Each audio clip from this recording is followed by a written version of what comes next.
por la familia, de qué manera nos enseñaron desde lanzar el papelito por la ventana de la camioneta o del vehículo y no hacer conciencia de los procesos de industrialización que lleva la basura o los desechos particularmente.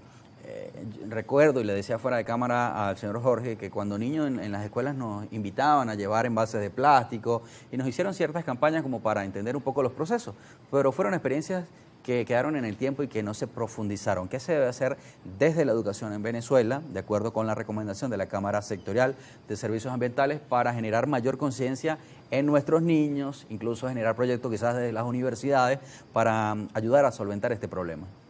Sí, fíjate. En verdad, dentro del currículo escolar existen ciertos temas relacionados al medio ambiente que en algo tocan, por ejemplo, la generación de los desechos. Sin embargo, yo creería que el medio ambiente ya debería ser una asignatura escolar, más que un tema específico en alguna asignatura. ¿Por qué? Porque es necesario empezar a crear conciencia desde niños, desde las escuelas, sobre la necesidad de cuidar el medio ambiente, no solo para los que actualmente habitamos el país o el mundo, sino para nuestras generaciones futuras. Yo conozco de algunos institutos escolares que están generando ciertas iniciativas. Por ejemplo, han llevado camiones de basura a las instalaciones del colegio para que los niños lo vean, hablen con los trabajadores, conozcan de qué se trata esto. Porque más allá incluso de lo que es del proceso de recolección, que es lo que uno ve normalmente, que es que el camión pasa por tu casa, recoge la basura y se la lleva, existe algo más allá que eso, o sea, el transporte, la disposición final, el tratamiento de los desechos, y cómo nosotros, como individuos, podemos colaborar en que cada vez se produzcan menos desechos que sean depositados en los rellenos sanitarios. Ese tiene que ser nuestro norte. Por ejemplo, existen temas que deben estar dentro de esa asignatura, que es, por ejemplo, la valoración de los desechos. Sabemos, o los niños saben, o la población en general sabe, que, por ejemplo, si todos nos ponemos de acuerdo, si existen políticas del Estado, si se generan las leyes adecuadas, los desechos pueden generar energía eléctrica.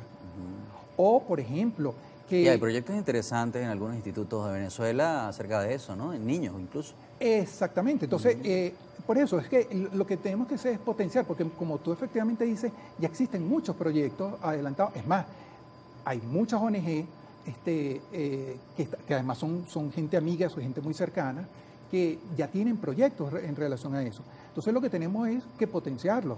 Pero, por supuesto, es necesario, ciertamente, el aporte del Estado y ciertamente de las empresas. Una de las razones quizá es lo que estamos viendo en el mundo actualmente, el tema de los terremotos, las lluvias, las sequías, qué sé yo, que son muchas veces producto de la mala gestión del ser humano ante este tipo de situaciones, ¿no? Ahora, el tema de las tarifas municipales, que ha sido un tema controversial en todo el país, acerca de cuánto se está cobrando por el aseo urbano, hay propuestas también en esta materia, ¿qué podemos decir? Fíjate, es un tema bien interesante. Yo por supuesto, no vengo a hablar en nombre de ningún agremiado. Yo lo que quiero es conceptualizar cómo son los procesos para la generación de tarifas. Entonces, bueno, lo que básicamente es, los municipios normalmente cuando detectan que existe esa necesidad de establecer o de llamar a concesión a una empresa o a varias empresas, porque al final esos son procesos públicos, las distintas empresas que se presentan para esa concesión presentan una estructura de costo. Ahora, ¿qué pasa con esa estructura de costo? Que esa estructura de costo es analizada por el municipio y una vez que ellos la estudian y aprueban, por supuesto, hay que distribuir esa estructura de costos. O sea, ¿cuál es la responsabilidad de la empresa que se presenta ante una concesión? Es presentar su estructura de costos de acuerdo a las necesidades municipales, entre ellas, por ejemplo, camiones, personal, herramientas, equipos, etc. Ahora, una vez que eso es analizado, que es analizada la estructura de costos y es aprobada, el municipio es el responsable de distribuir dentro de su catastro, entiéndase catastro, todos los usuarios comerciales y todos los usuarios residenciales, es el encargado de distribuir en su catastro esa estructura de costo y determinar cuáles serían las tarifas. De hecho, es tan cierto esto que las tarifas son publicadas en ordenanza. O sea, pertenecen a unas decisiones de las autoridades municipales. De gobierno, claro, de por gobierno. supuesto, gobierno municipal. Hay comentarios de la audiencia, voy a leer algunos de ellos para ir interactuando. Náufrago 27 dice: buenos días a su invitado. En Venezuela no hay una educación sobre el cuidado del ambiente, ya que no se cumple una educación desde el hogar familiar y la escuela pública como privada. Eso se perdió porque hace muchos años, dice el usuario. Nuevamente el tema de la casa y de la escuela, ¿no? Eso es muy cierto también. No todo lo podemos delegar en los institutos escolares. Ciertamente la educación se inicia desde la casa y yo creo que es importante que nosotros comencemos a concientizar como venezolanos de la necesidad de que, por ejemplo, del reciclaje, poner a nuestros niños a diferenciar lo que es lo que puede ser desecho orgánico e inorgánico. Y quizás el plástico lo podamos almacenar. Siempre hay que lavarlo por los temas de descomposición. Pero podemos quizás generar esa conciencia agarrando el plástico, separándolo en nuestras casas y después llevándolo a los sitios adecuados para que pueda ser procesado nuevamente. No, y en honor a la verdad, el aporte que hace la familia a este tipo de procesos es muy importante.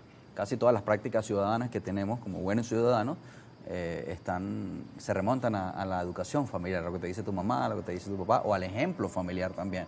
Eso lo sigues como un patrón y lo desarrollas, ¿no? Y tú sabes que el éxito del reciclaje, más allá incluso reitero, de las políticas del Estado, viene porque el éxito del reciclaje tiene que ser por la separación en la fuente, precisamente porque en nuestros hogares nos propongamos hacer esa separación. En muchos países industrializados del mundo, tú lo debes conocer, que los desechos son separados en el momento. O sea, existe unos potes de basura para desechos orgánicos, otros para desechos inorgánicos, vidrios, plásticos, periódicos, etcétera. Claro. Entonces, es ahí donde nosotros tenemos que hacer el esfuerzo para que la población venezolana entienda que eso es una responsabilidad, o sea, no es un favor, es una responsabilidad que tenemos con nuestro medio ambiente. En esta parte le voy a pedir con todo respeto respuestas más cortas para leer más comentarios. Ramón Ramos escribe: ¿qué ley en materia ambiental es necesaria formular e implementar en Venezuela? Si hay alguna propuesta adicional de las que ya existen.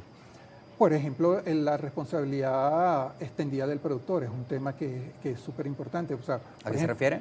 La ley de responsabilidad extendida del productor se refiere, por ejemplo, a que por ejemplo, el plástico, las empresas que tengan como materia prima el plástico tengan el deber, ya no es simplemente porque lo requieran ellos, sino porque sea un deber, que, por ejemplo, el 30% de su producción sea con desechos reciclados. Ramón Ramos le pregunta: ¿qué grandes desafíos tiene Venezuela en materia ambiental y cuánto cree que se debe invertir en Venezuela, en los municipios, para proporcionar a la población envases de colores para depositar y clasificar la basura para que pueda ser reciclable, volver a la industria y producir otro producto? Sí, eso tiene que ver un poco con lo que hemos comentado de la responsabilidad extendida y con el uso, por ejemplo, del caucho, cuando de repente el caucho después triturado y utilizado en canchas deportivas. Hay muchas leyes que hay que manejar, pero ciertamente una es la de la responsabilidad extendida del productor. Más comentarios. Náufrago 27, buenos días, invitado. Usted habla de los desechos en Venezuela. No se respeta la recolección de desechos públicos en su totalidad ni el cuidado del ambiente. Hay mucha deforestación sin control, contaminación de ríos y mares, las quemas descontroladas. ¿Qué nos puede decir sobre eso? Sí, eso, digamos que hay que diferenciar un poco cuando hablamos de los desechos ordinarios urbanos y otros temas ambientales. Esto es una cámara enfocada en principio a temas urbanos. Y ciertamente hay que trabajar mucho en el mantenimiento de los parques. Señor Jorge, se nos terminó el tiempo, pero agradecemos que haya venido hasta Globovisión a compartir no solo lo que están haciendo desde la Cámara, sino las propuestas que hay para el país en esta materia, que es muy interesante, y sobre todo por, como dice el mismo gobierno, la preservación de la vida en el planeta, ¿no? Que hay incluso un ministerio de ecosocialismo dedicado a estas materias. Imagino que hay articulación también con ellos para desarrollar políticas públicas que puedan tener repercusión directa en nuestra población. 7:47, Jorge Hernández es el presidente de la Cámara.